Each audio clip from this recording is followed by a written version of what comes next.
Seja muito bem-vindo à 45ª aula do curso Missão Liberdade Financeira.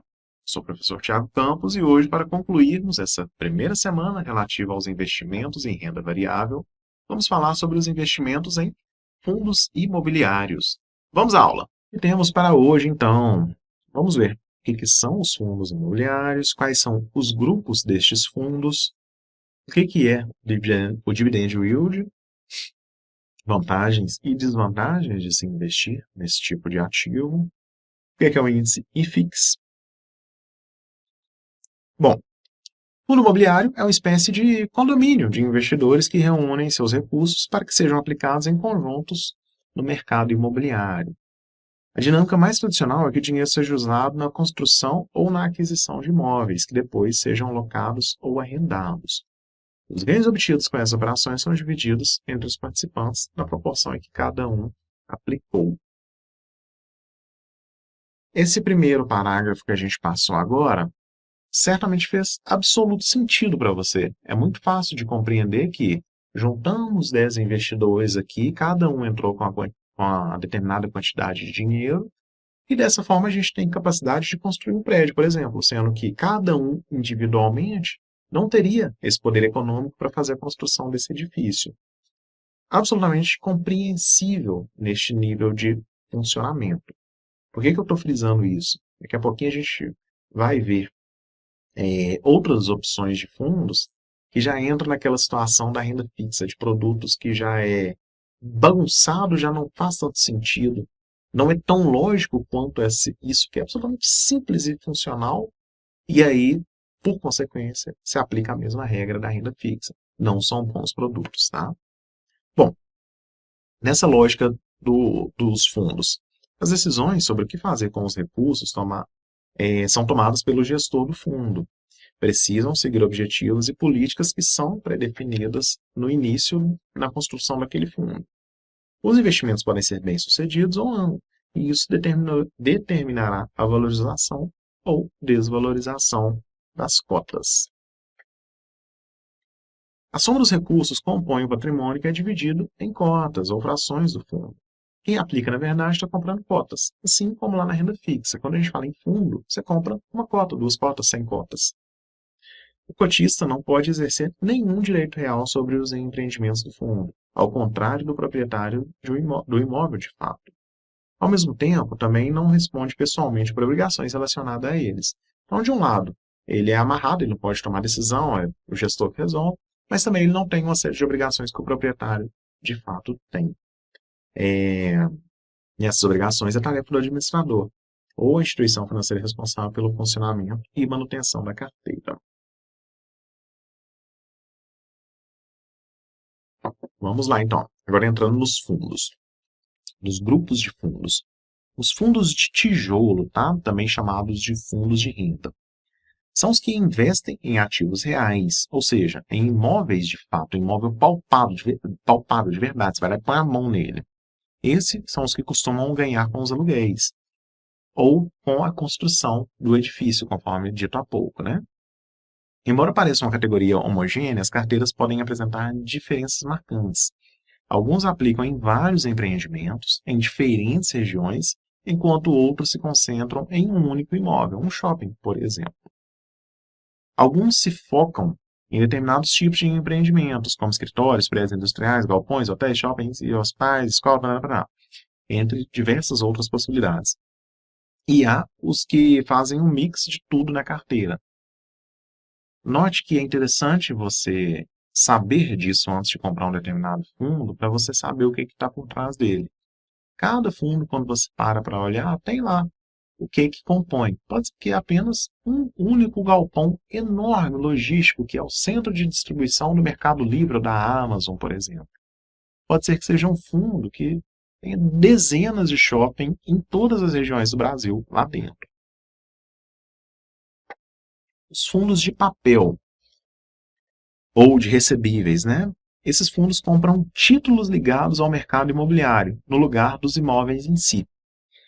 E aí, você já deve ter concluído que não é uma boa opção. Se o fundo vai comprar algum título, não faz sentido você fazer essa compra. Compra você mesmo o título, pula o intermediário. Porque você pode, você viu lá na aula de renda fixa, fazer a compra de títulos com valor bem reduzido. Não precisa se associar a mais pessoas, diferentemente se você quer construir um grande edifício ou se tornar proprietário de um grande edifício, né? Então, já é um modelo de produto que não é muito interessante. Podem constar nas carteiras letras de crédito imobiliário, letras hipotecárias, cotas de outros fundos imobiliários, certificados de potencial adicional de construção, CRIs, pode ter também os fundos de investimento em direitos creditórios, além de valores mobiliários, como algumas ações, de emissores com atividades preponderantes permitidas nos fundos imobiliários. Note que já é uma arquitetura mais complexa, que não tem uma grande necessidade de existir no sentido de entregar um maior rendimento, tamanha complexidade que o produto oferece, tá?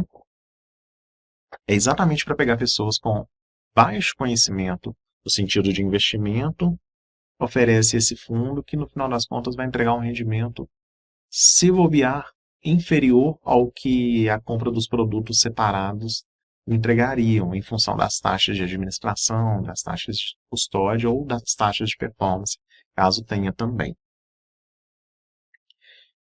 Os fundos híbridos mesclam os de papéis e os de tijolo, tá? Os de tijolo, desculpa.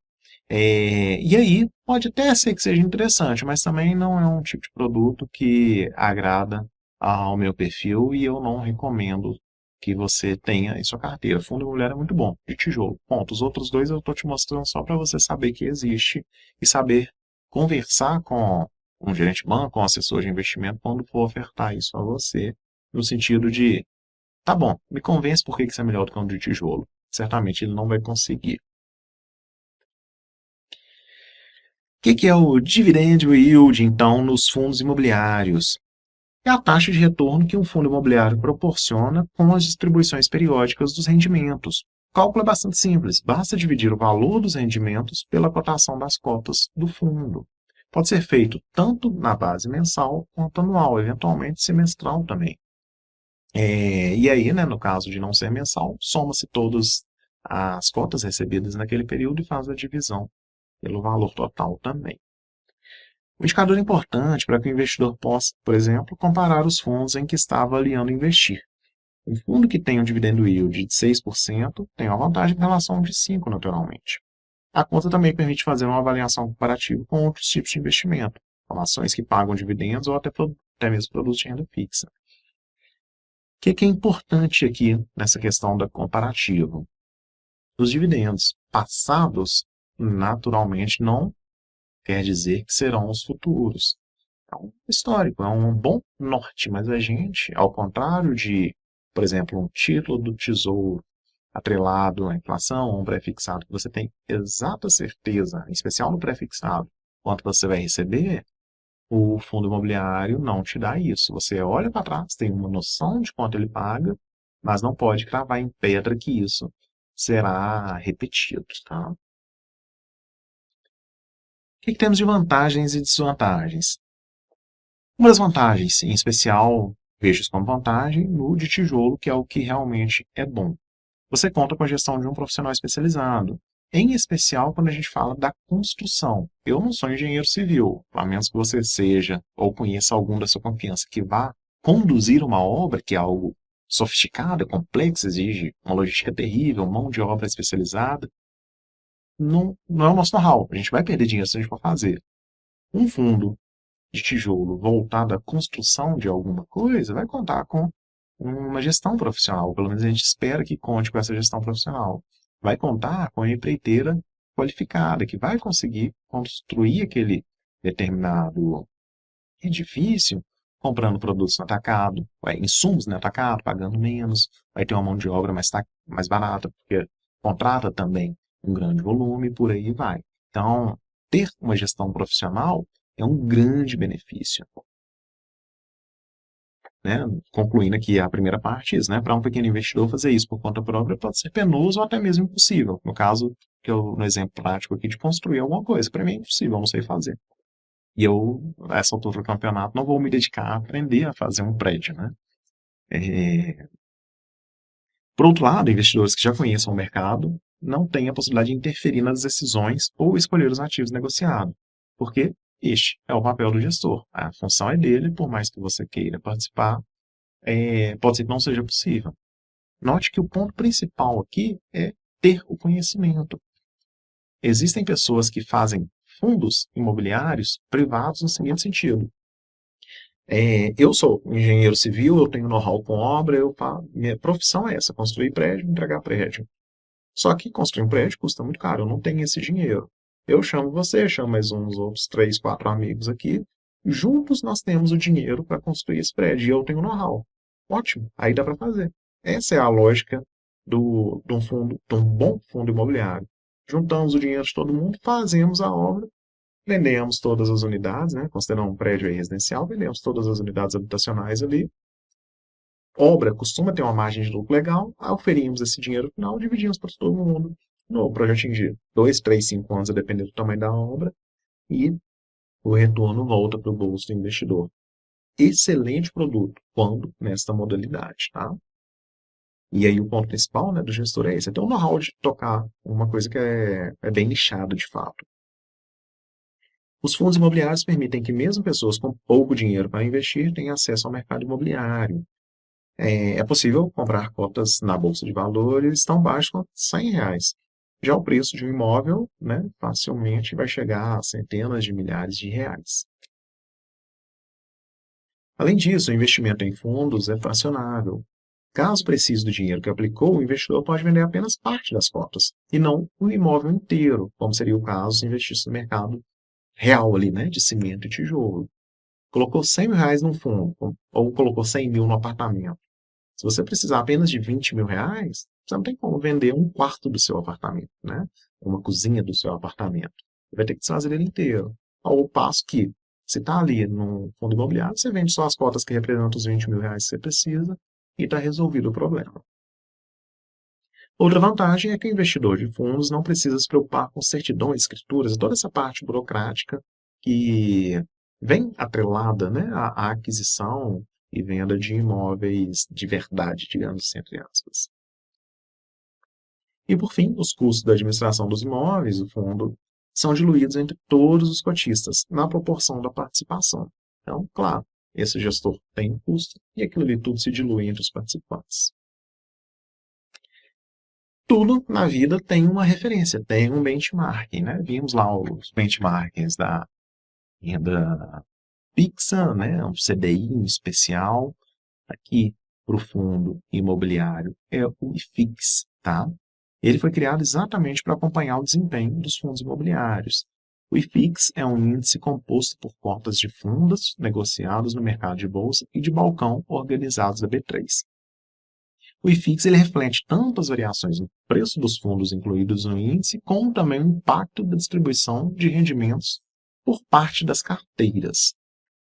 A carteira IFIX, o que compõe o índice, ela é revisada periodicamente. A cada 4 meses, senta uma turma e revê isso. Para ser incluído no índice, um fundo imobiliário precisa obedecer alguns critérios, como ter sido negociado em 60% dos pregões durante o período de vigência das 3 carteiras anteriores. Ou seja, um fundo novo apareceu, brotou no mercado hoje, ele não vai compor esse índice. Pode ser que ele apresente alguma grande distorção e prejudique essa análise de performance, né?